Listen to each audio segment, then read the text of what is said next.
Bonsoir, monsieur Nado. Bonsoir, monsieur. Comment allez-vous, cher frère? Dieu fait grâce, ça va. Ah, Dieu merci. Et il faut dire que c'est véritablement un plaisir pour nous de vous avoir ici ce soir. Je vous en prie. Et nous vous disons vraiment merci d'avoir honoré l'engagement. C'est moi qui vous remercie. Il n'y a pas de problème. Et déjà, on va tomber dans le vif du sujet. Vous savez que c'est concernant l'orpaillage clandestin. Oui. Et la première question que j'allais vous poser, si vous en aviez connaissance, bien sûr, depuis quand les orpailleurs clandestins sont dans la zone de Sassandra? Parce que c'est de cette zone-là qu'il s'agit aujourd'hui et c'est là-bas que vous habitez, donc vous êtes mieux placé pour connaître un peu l'historique. Depuis quand ils sont là-bas, comment ils sont rentrés et si possible, avec qui ils ont collaboré pour pouvoir être là? Pourquoi je pose cette question? Parce que voyez-vous par exemple, si moi je dois quitter New York pour aller à Sassandra, le minimum de respect voudrait que je sache que Sassandra n'appartient pas, Sassandra appartient à quelqu'un. Je vais au moins passer par quelqu'un pour demander l'open de terre pour faire mon champ de manioc. Mais comment se fait-il que des clandestins qui je ne sais d'où ils viendraient se seraient installés de façon... Est-ce qu'ils se sont installés de façon anarchique ou bien comment le modèle ça s'est passé pour qu'ils se retrouvent là et devenir même une gangrène aujourd'hui? D'accord. Alors, vraiment, merci pour l'occasion que vous nous donnez de parler de ce fléau-là. Effectivement. Que nous assimilons à un crime contre l'humanité. Effectivement. En fait, dans l'exercice de mes fonctions, je suis agent du conseil régional du Boclé. La région dans laquelle je suis. Et je suis au service de recouvrement. Et donc, dans le cadre de mon travail, je vais dans les sous-préfectures. Et c'est dans le mois de décembre 2020, je suis allé dans une sous-préfecture du département de Sassandra qu'on appelle Cliri. Et c'est là-bas que mes collaborateurs m'ont dit qu'il y a des orpailleurs sur le fleuve Sassandra. C'est décembre 2020. Et donc, quand je suis arrivé, j'ai informé un certain nombre de personnes, de personnalités, pour leur dire voici ce qui se passe. Et donc, pour revenir à votre question, c'est que les orpailleurs sont installés avant décembre 2020, parce que moi, c'est en 2020 que j'ai su qu'ils étaient là-bas. Donc, ils sont installés avant 2020. Et ils sont installés avec la complicité des chefs de village et les chefs de terre. Ils sont installés de façon anarchique, mais ils ont été installés par les chefs de village. Voilà. Et donc aujourd'hui, en l'état actuel, quelles sont les conséquences de cette présence massive des orpailleurs sur le vécu des populations? Alors, comme vous avez dû le constater par rapport aux images que je vous ai envoyées, effectivement, c'est la destruction de notre écosystème. Ça, d'abord, la destruction de notre écosystème. La destruction de l'espèce aquatique. Parce que nous savons que les produits que ces orpailleurs-là utilisent pour extraire le minerai est hautement toxique. Et donc, c'est la destruction de toutes ces espèces-là. Mais mieux, c'est que la population de Sassandra est servie en eau potable dans le fleuve. L'unité de traitement de l'eau qui coule dans les robinets à Sassandra est tirée du fleuve Sassandra. Et donc, vous comprenez qu'aujourd'hui, à Sassandra, on ne peut plus consommer l'eau du robinet. On ne peut plus consommer l'eau du robinet. Quand vous ouvrez votre robinet, l'eau qui sort de ce robinet-là n'est pas consommable. Alors, ceux qui ont les moyens, ils prennent les véhicules, ils prennent des bidons, ils vont dans des villages à des kilomètres pour prendre l'eau de source pour venir s'approvisionner. Et donc, ça agit sur l'espèce humaine, sur l'espèce aquatique. Ça détruit notre faune, parce que d'ici peu de temps, je pense que dans le fleuve Sassandra, on trouverait plus de poissons manger. Donc voici l'impact négatif que l'orpaillage clandestin a sur la population de Sassandra. Voilà. Et quels sont les différents produits qu'ils utilisent, comme vous aviez dit? Alors, quand on a fait nos recherches avec nos amis qui sont des professeurs et autres, il se trouverait qu'ils utilisent le mercure et le cyanure pour extraire le minerai. Et nous savons que c'est des produits hautement toxiques. Voilà, c'est des produits qui provoquent les maladies cancérigènes et avec le dépôt qu'il y a dans l'eau que nous consommons directement, c'est des choses qui provoquent l'insuffisance rénale et tout ça. Et donc voici la difficulté à laquelle la population de Sassandra est confrontée en ce moment. Effectivement. Et moi-même, j'ai aussi fait quelques recherches aussi, par exemple, sur les effets des métaux lourds, parce qu'on simplifie l'équation les appelant comme ça, mais c'est des poisons très dangereux. Et chez nous en Afrique, malheureusement, tant qu'on ne voit pas quelque chose, les conséquences, donc chère population, si M. Nado me le permet, je vais vous dire aujourd'hui, dans le Sassandra, l'eau que vous buvez, voilà ce que vous allez ressentir. Quels sont les symptômes d'une exposition au cyanure? L'acide cyanhydrique provoque la mort par asphyxie. Ça veut dire que toi qui es à Sassandra, qui bois l'eau du Sassandra actuellement dans les robinets, tu risques de mourir par asphyxie en empêchant la respiration au niveau des cellules. Asphyxie cellulaire et tissulaire. La gravité des symptômes dépend du temps d'exposition et de la concentration de cet agent chimique. Et donc déjà, les premiers symptômes, vous allez ressentir des formes de légèreté, du vertige, des sensations d'ébriété, des bêtitudes, des états de confusion, des troubles respiratoires légers. Et donc, la forme aiguë peut ressembler à une crise d'anxiété. Et donc, comme pour vous dire qu'il y a la forme aussi foudroyante qui est là, la mort en quelques minutes par un coma convulsif, avec apnée et collapsus cardiovasculaire terminal. Et donc, chère population, voilà ce à quoi vous êtes exposé aujourd'hui. Et si M. Nado a pris le soin sur lui de venir parler ici aujourd'hui, ce n'est pas parce qu'il est l'homme le plus courageux, mais c'est parce qu'il a un cœur. C'est parce que c'est un être humain doté d'un humanisme. Sinon, il aurait pu se taire. Et sa position, étant un membre du conseil de gestion politique de la région, M. Nado n'a rien à perdre. Si aujourd'hui, il se met à côté, les clandestins vont venir lui donner l'argent la nuit pour le faire taire. Mais M. Nado a décidé de dire jamais. On vient de t'expliquer comment tu vas mourir si tu ne prends pas de solution. Et donc, chère population, le danger de l'orpaillage, ce n'est pas que nous sommes contre des êtres humains. Ce n'est pas que nous sommes contre l'activité de l'orpaillage. Sinon, le gouvernement m'a permis à des sociétés de s'installer. Mais comme hier, je l'ai dit, l'orpaillage est un danger à plusieurs niveaux. Premier danger, c'est l'exposition même de la vie des populations, c'est-à-dire nous tous. Deuxième danger, ça détruit les sols. Et vous avez vu dans les images, ils essayent de détruire la faune et la flore et les terres, de sorte que sur un court terme, vous verrez, et comme j'ai pris l'exemple de Iré hier, les sols ne sont plus arables. Ça veut dire qu'on ne peut plus cultiver sur les sols. Rien. Et donc, voilà autant. Et le pire dans l'histoire encore, c'est que ces personnes ne payent pas de taxes à l'État. Mais au-delà de ce facteur-là, ils s'enrichissent sur le dos de l'État qui est chacun de nous. Mais l'orpaillage finance aussi le terrorisme et les mouvements de grand banditisme internationaux. Et donc, même si on veut être gentil, chère population, même si on était visité par le Saint-Esprit, qu'on voulait fermer les yeux, est-ce que c'est intelligent d'accepter que quelqu'un vous tue par empoisonnement? Est-ce que c'est intelligent de laisser quelqu'un venir s'enrichir et ne pas tenir compte des règles sociales et des règles de l'État et utiliser ces sommes-là contre vous? Je crois que non. Et donc, M. Nado, quelles sont déjà les dispositions que vous et certaines personnes avez pu prendre sur le terrain? Alors, sur le terrain, nous sommes passés d'abord par la voie légale, aller voir le préfet de région pour savoir s'il était informé de la présence des orpailleurs.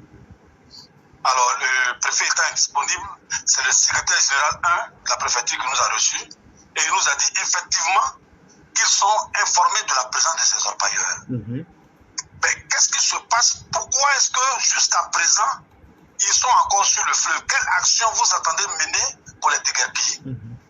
Alors, le secrétaire général de la préfecture a été très clair avec nous. Il nous a dit, M. Nado, vous savez qu'aujourd'hui, surtout en région, nous ne pouvons pas poser des actes sans l'accord du politique. Alors, quand nous allons partir ramasser un chef de village pour le mettre en prison, c'est le politique qui va nous taper dessus. Et donc, nous avons adressé un courrier au maire et au président du conseil régional afin qu'ils puissent venir pour qu'on puisse prendre une décision commune pour éradiquer ce fléau. Chose que je n'apprécie pas d'ailleurs, mais c'est ce qu'ils ont fait. Parce que le préfet étant exécutif, il fallait qu'il pose l'acte. Et puis si le politique s'opposait, nous on allait aviser. Mais ils sont restés dans ce mutisme-là, ce silence-là. Le préfet a envoyé une mission dans ces différentes sous-préfectures. Depuis avril, les Hauts-de-Forêt ont fait le rapport de mission. Et jusque-là, ils sont assis dessus. Ni eux, ni nos responsables politiques ne lèvent le petit doigt face à cette situation.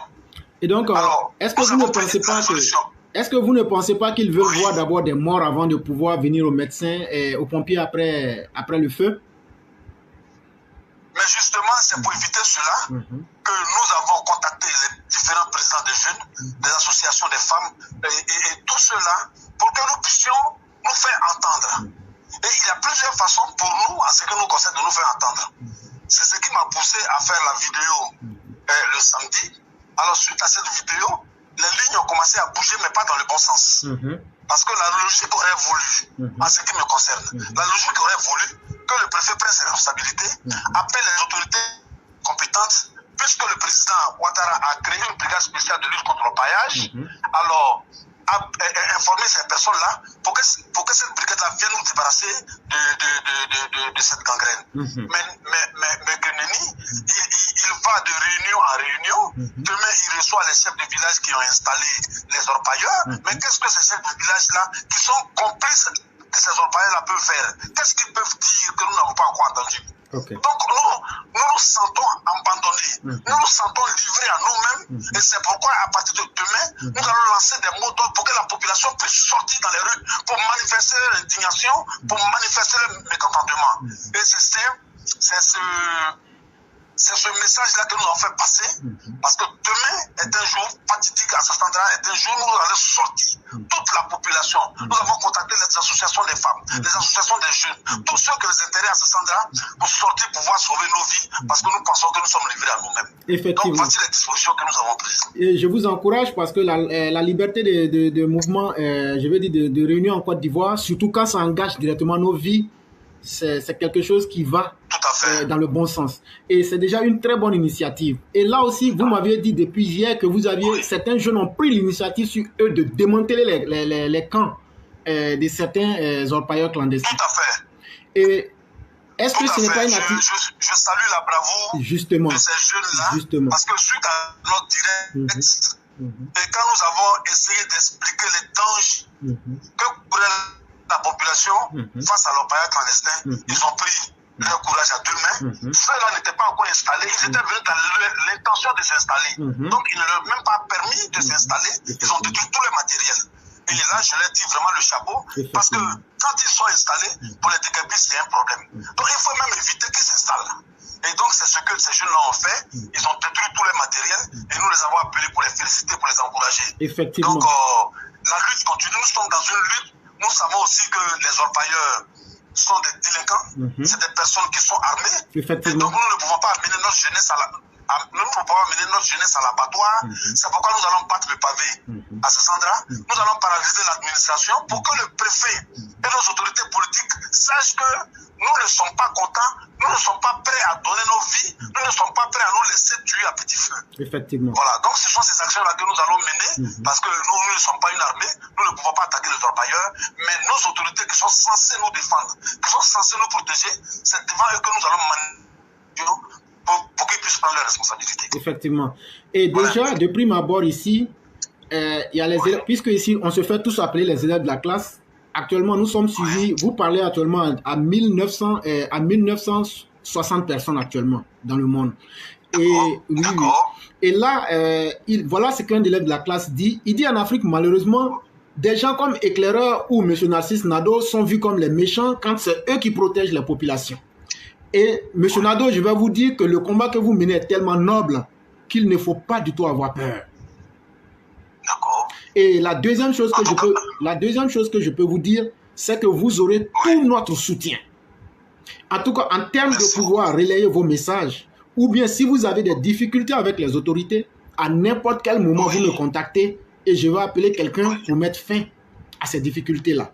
Et donc, je vous encourage vivement dans votre marche de demain qu'elle soit dans la paix, dans l'organisation et dans le respect des autorités, mais qu'il donne une solution. Parce qu'on ne peut pas, chaque jour, et j'aurais souhaité que si quelqu'un est médecin et qu'il suit l'émission actuellement, qu'il rentre en contact avec nous, parce que lui pourrait être mieux encore indiqué à nous dire quand quelqu'un ingurgite le cyanure ou le mercure dans son organisme, quelles sont les conséquences que ça peut envoyer à la personne. Si tu es médecin ou bien quelqu'un qui s'y connaît, s'il vous plaît, faites à cause de Dieu, appelez dans ce direct-là pour nous donner les conséquences de ces métaux lourds sur l'organisme, pour que la population entende.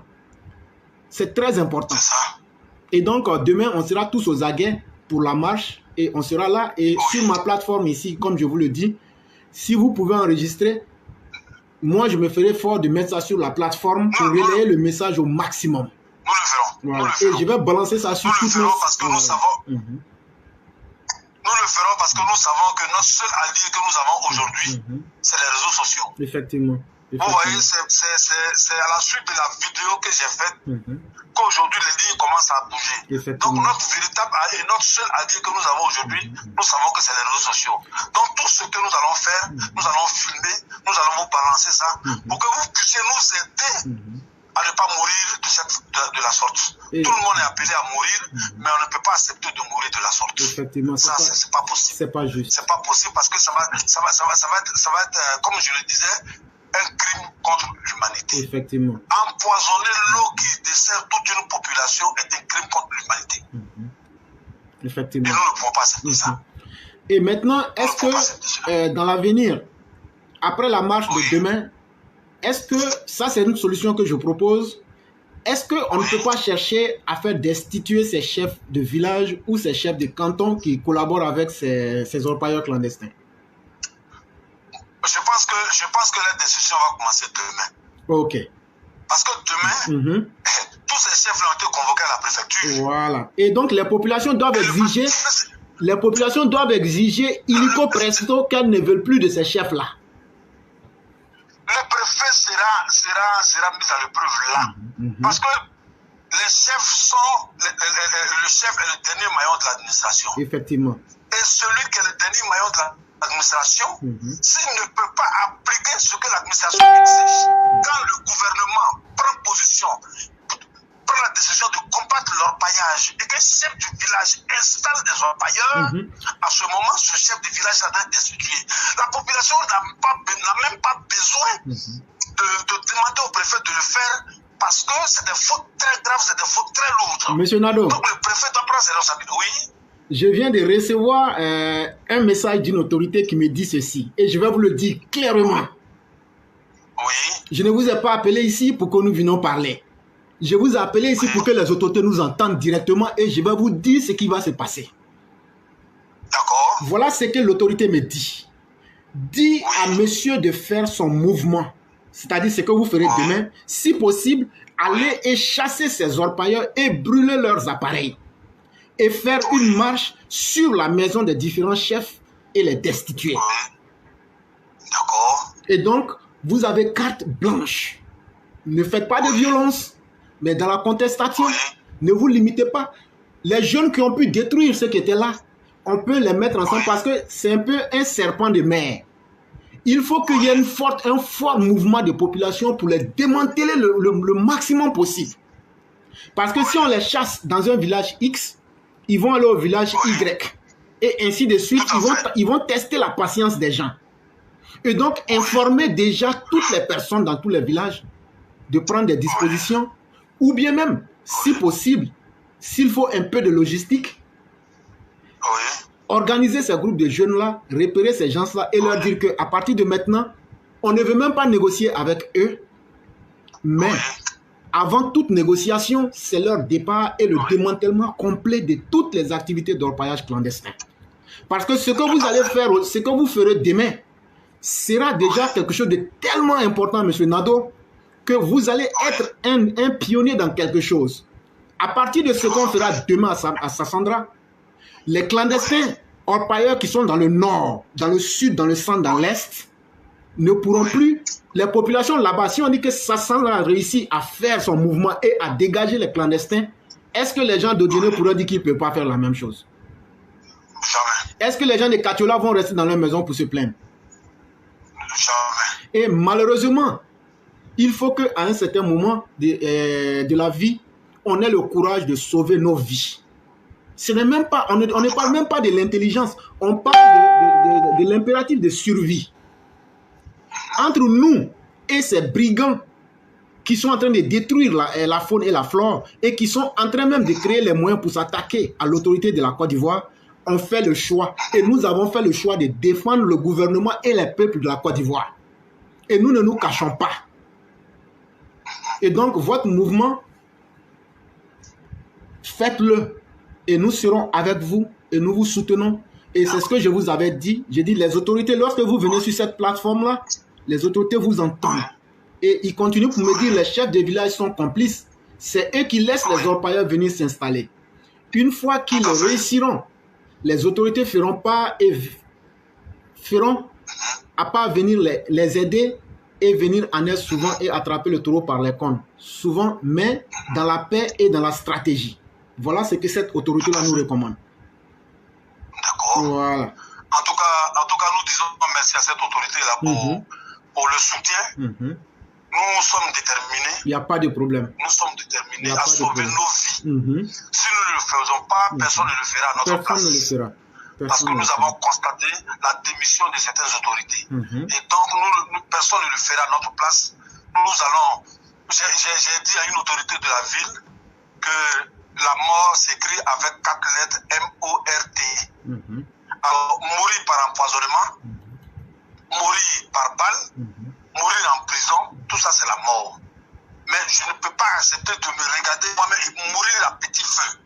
Donc nous allons descendre dans la rue. Alors s'il estime que ce que nous faisons n'est pas bien, qui vient nous ramasser pour nous mettre en prison, le monde entier saura ça. Il n'y a pas de problème. Mais nous, on va descendre dans la rue. Mais s'ils font ça, c'est l'erreur la plus grave qu'ils commettraient. Parce qu'aujourd'hui, il y a quelque chose qui est évident. Aujourd'hui, si on attrape si par exemple, je dis c'est un exemple, si la population aujourd'hui arrive à mettre des djihadistes en échec, est-ce que les autorités peuvent venir les blâmer pour ça? Jamais. Mais or, il se trouve que les autorités même ont commis déjà des unités. Mais ces unités ne sont pas suffisantes pour être partout à la fois. Et donc, est-ce qu'il faut croiser les bras, attendre qu'on meure avant que ces unités-là n'arrivent? Et donc, voilà le dilemme dans le cas. Sinon, s'ils veulent que la population ne sorte pas demain, dès la nuit, ils n'ont qu'à envoyer les brigades là pour enlever tous les clandestins dans la région. C'est tout. Et puis c'est tout. Il n'y aura pas de truc.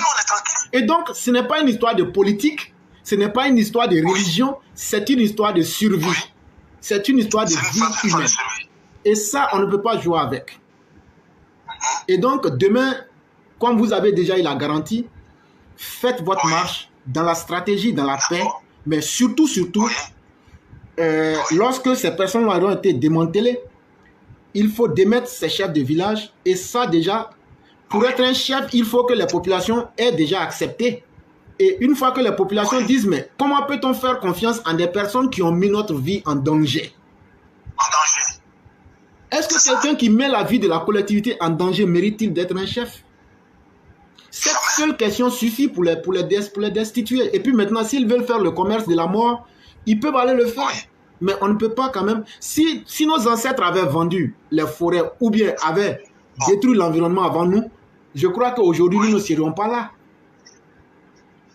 Mais je vous assure, monsieur, c'est qu'avec la complicité de ces chefs-là, notre patrimoine forestier a été gardé. La seule chose qui nous reste, qui est le fleuve, où nous pouvons aller pêcher, nos enfants, nos petits frères s'en vont pêcher, vous vendez encore ce fleuve-là, mais non seulement vous vendez ce fleuve-là, mais vous nous tuez, vous nous abandonnez encore. Mais qu'est-ce que... Attends, ce que vos parents ne vous ont pas fait, c'est ce que vous faites à vos enfants. Mais c'est de la sorcellerie. Ok. Et l'autorité en question me dit aussi que si possible, si vous arrêtez même certains de ces orpailleurs-là, remettez-les aux autorités. Ça va contraindre les autorités aussi. Si on a attrapé un djihadiste, on t'a remis en tant que le policier, tu fais comment? Tu vas le laisser partir? Et donc, si les autorités même là, en question, ne sont pas complices, si vous attrapez certains de ces orpailleurs-là, puisque la loi de la Côte d'Ivoire est pour leur traquage, on verra bien ce que les autorités feront. Et si ce que vous êtes en train de faire est une bonne chose ou une mauvaise chose, on verra. Seulement, il ne faudrait pas que ce soit une violence armée, il ne faudrait pas que ce soit une violence voilà, incontrôlée. Non. Voilà.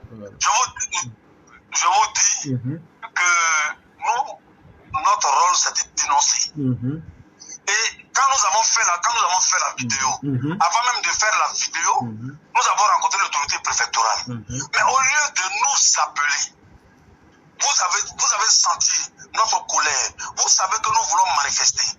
Au lieu de nous appeler, ils envoient le commissaire faire le tour des villages pour intimider les jeunes.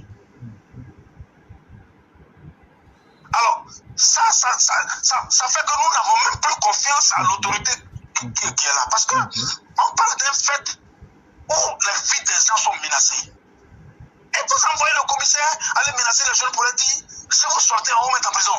Il n'y a pas de problème. Mais attendez. Ça ne marchera pas. Si eux n'ont rien à se reprocher, c'est grave. Chacun doit être capable quand même de défendre sa vie. C'est important. Si lui, l'autorité en question, c'est parce que des gens y vivent. S'il n'y avait personne, il ne serait pas autorité.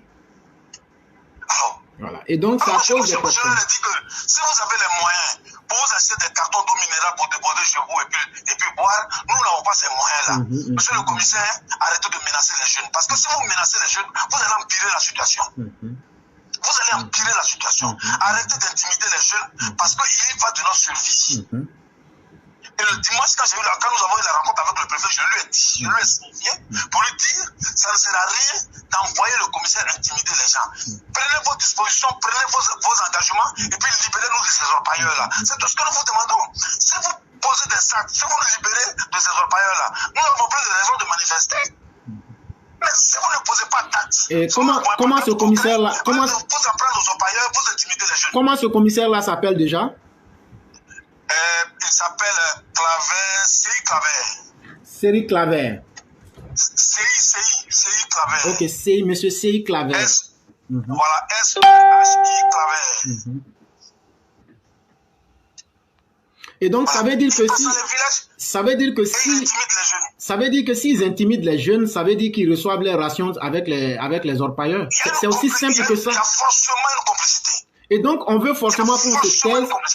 On veut forcément qu'on se taise et qu'on nous tue. Et ça, ce n'est pas acceptable. Et ça, on ne peut pas l'accepter. Non, on ne peut pas accepter. On ne peut pas l'accepter. Et ça, nous allons mener ces opérations-là dans toutes les régions de la Côte d'Ivoire pour aider l'autorité à dégager. Parce qu'aujourd'hui, il y a le terrorisme en Côte d'Ivoire.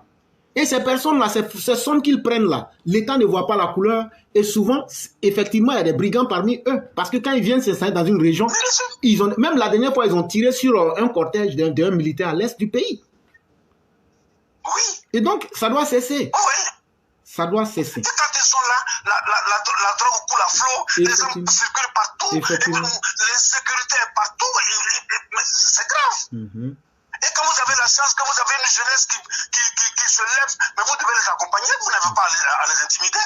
Il y a un élève de la classe qui me demande quel est le nom du préfet de la région. Le préfet, c'est Koulibaly Lamine. Ok. Ok. On préfère dire toutes ces informations pour que le monde entier entende. Pour que demain, quand on va venir dire ici les chaînes de complicité, s'il se trouve que ces autorités-là sont complices de la situation. Sinon, des populations vous disent, l'eau est empoisonnée. Il y a la drogue qui fuit à gogo. Et il y a des armes qui circulent. Faites quelque chose. Et vous tournez en rond. Vous tournez en rond. C'est un acte très suspect. C'est très suspect. Ça veut dire que quelqu'un parmi eux bénéficie de quelque chose qui fait qu'ils ne peuvent pas rentrer en action. Et le plus intéressant dans l'affaire, c'est que le gouvernement même aujourd'hui a donné carte verte de lutter contre ces clandestins. Me dira-t-on, mais est-ce que le gouvernement a dit aux populations? Non. Mais le cas que vous êtes en train d'évoquer là, c'est un cas de survie. Allô? Oui, oui, je vous entends. Allô? Allô? Oui, je vous entends. Ok. J'ai dit qu'aujourd'hui, oui, le cas que vous évoquez, c'est un cas de survie et c'est un cas urgent. Parce qu'à vouloir attendre, ça va causer beaucoup de maladies et de morts. Et les autorités ont un choix. Même si la nuit, là, les autorités disent dès demain matin, on va démanteler tous ces réseaux-là. Demain, il n'y aura pas de marche. Mais ce qu'on va faire après, si les autorités viennent démanteler les orpailleurs, les populations vont contester l'autorité des chefs. Ça, il n'y a rien à faire là-dessus. Oui. Quelle que soit l'issue, ces chefs-là ne doivent plus être des chefs à Sassandra. Mais donc, ça est dans la main des autorités. S'ils donnent les garanties que cette nuit, tout à fait, le commissaire de police et le préfet donnent qu'à partir de demain, on verra les gens et qu'il y aura un comité déployé pour chasser ces personnes, il n'y a pas de problème. Ça va résoudre le problème. Mais si tel ne sera pas le cas, après, depuis 2020, je crois que du temps est passé et beaucoup d'actions ont été menées et les populations ont pris la résolution sur elles de manifester et je crois que c'est pour sauver leur vie et c'est important. Et c'est extrêmement important. Et nous vous soutenons là-dedans aussi. Mais comment pouvez-vous vous imaginer? Allô? Oui, je vous écoute. Allô? Oui, je vous écoute. Voilà, comment pouvez-vous vous imaginer que dans les localités où les orpailleurs sont installés, c'est les sous-préfectures. Il y a des sous-préfets qui y sont affectés et qui y sont. Comment pouvez-vous imaginer que les eaux et forêts font un rapport depuis avril 2021 et jusqu'à ce jour, aucune action n'est menée contre ces orpailleurs? Non, il y a des complicités et je crois que demain, à partir de demain, si la manifestation a lieu demain, il y a des complicités qui seraient mises à jour. Ça, c'est évident. Parce que le préfet sait qu'il a un rapport à rendre au président chaque jour. Il va noter ce qui s'est passé devant demain. Et il ne peut pas mentir de ce qui s'est passé demain parce que le monde entier nous a entendus. Et donc là, le rapport que le préfet va faire demain là, pour donner au président de la République, au ministère de l'Intérieur, là, si la situation, on saura qui sont les gens corrompus demain. Demain, on le saura. Tout à fait. Mais il faut d'abord sauver la vie des populations, c'est vraiment très important. En tout cas, c'est notre priorité. Il n'y a pas de problème. C'est notre priorité parce que c'est nous. C'est nous qui sommes c'est nous qui consommons l'eau, c'est nous, nos vies qui sont en danger. Donc c'est notre priorité, sauver nos vies. Sauver nos vies. C'est pourquoi je vous salue vraiment de nous donner cette opportunité-là de parler au monde entier. Pour que le monde entier sache le calvaire, la situation que vit la population de Sassandra. Et donc, quel message pouvez-vous lancer aux populations de Sassandra? Parce que nous sommes très écoutants en Côte d'Ivoire et partout dans le monde, mais plus encore en Côte d'Ivoire. Quel message vous pouvez leur lancer demain? Sassandra, que nul ne viendra faire notre bonheur à notre place. Nul ne pourra nous sauver de cette situation-là parce que c'est de nous. Et donc j'appelle toutes les associations des femmes. Allô? Je vous écoute très bien. Voilà. J'appelle toutes les associations des femmes, toutes les associations des jeunes, tous les fonctionnaires, tous ceux qui ont des intérêts à Sassandra, tous ceux qui vivent à Sassandra, de se joindre à nous. Demain, pour qu'on puisse prendre notre destin en main. Ne restons pas là parce que si nous restons assis, si nous sommes silencieux, nous nous ferons coupables de ce qui va nous arriver nous-mêmes. C'est en nous levant que l'autorité en face prendra conscience peut-être. Ils sont conscients. Mais si nous ne le levons pas, ils seront assis dessus parce que nous sommes convaincus qu'il y a des complicités internes. Nous sommes convaincus, mais comme tu n'as pas vu quelqu'un remettre l'argent à une tierce personne, tu ne peux pas. Mais nous sommes convaincus qu'il y a des complicités. Et donc, levons-nous comme un seul homme pour réclamer la vie. Levons-nous pour réclamer la vie. C'est ce que je voulais, c'est le message que je voulais lancer à la population de Sassandra. Monsieur Nado, c'est nous qui vous disons merci. Et il y a un élève de la classe qui dit que Dieu bénisse Monsieur Nado et Éclaireur Pro Vérité pour l'amour qu'ils ont pour la vie. Et il y a Ado 100% qui dit, même si les autorités démantèlent les installations d'orpaillage cette nuit même, il faut que l'État de la Côte d'Ivoire et le ministre Zoro Balo nous mettent les experts sur ce dossier. Je peux vous assurer que c'est quelque chose de grave qu'ils ont commencé. Et il y a des élèves de la classe même qui disent aujourd'hui qu'il y a une crise. Est-ce qu'aujourd'hui à Sassandra, au vu des menaces que vous avez reçues du préfet, du commissaire, pardon, est-ce qu'il n'y a pas une crise de confiance aujourd'hui entre le commissaire et les administrés que vous êtes? Non, il y a une crise de confiance. Et donc ça veut dire que c'est quelqu'un qui doit... Il y a une grave crise. Et donc, ça veut dire que c'est plus... Parce qu'une fois que déjà l'intégrité de l'autorité est marquée et qu'il n'y a plus de confiance, je crois que cette autorité-là même mérite d'être mutée. Pour lui-même, son salut et pour le salut des populations, puisque les rapports ne seront plus cordiaux. Et nous demandons même, voilà, nous demandons même à ce préfet-là de demander, s'il le veut par dignité, qu'il demande à être muté. C'est important pour lui-même. Parce que la marche de demain, elle aura lieu. Et les populations sortiront pour exiger leur droit à la vie. Les populations, ce n'est pas une marche politique, ce n'est pas une marche religieuse, ce n'est pas une marche violente. C'est pour sortir, pour aller devant les autorités pour leur dire « Prenez vos responsabilités ». Maintenant, si vous pensez qu'en inquiétant les gens, ça va les effrayer et que les gens vont s'asseoir dans leur maison, boire de l'eau qui est polluée avec du cyanure et du mercure, je crois que c'est quelque chose d'inacceptable. Entre mourir sur un lit dans la misère et mourir avec dignité, nous ferons le choix de mourir avec dignité. Tout à fait. Et donc, chères autorités, je veux parler du commissaire en question. Tu dépends du ministère de l'Intérieur.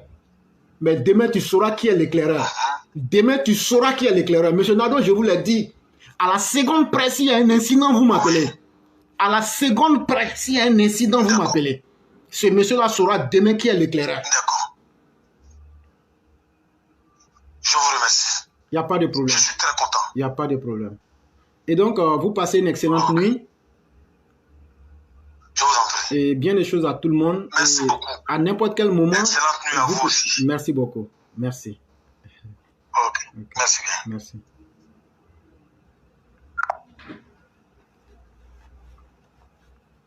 Et donc, chers auditeurs, pour tous ceux qui ont été des témoins, vous avez dû entendre les différents détails.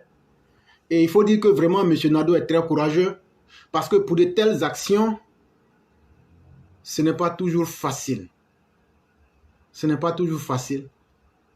Mais allez au Niger, où on enlevait l'uranium, et regardez le nombre de personnes qui naissent avec des malformations.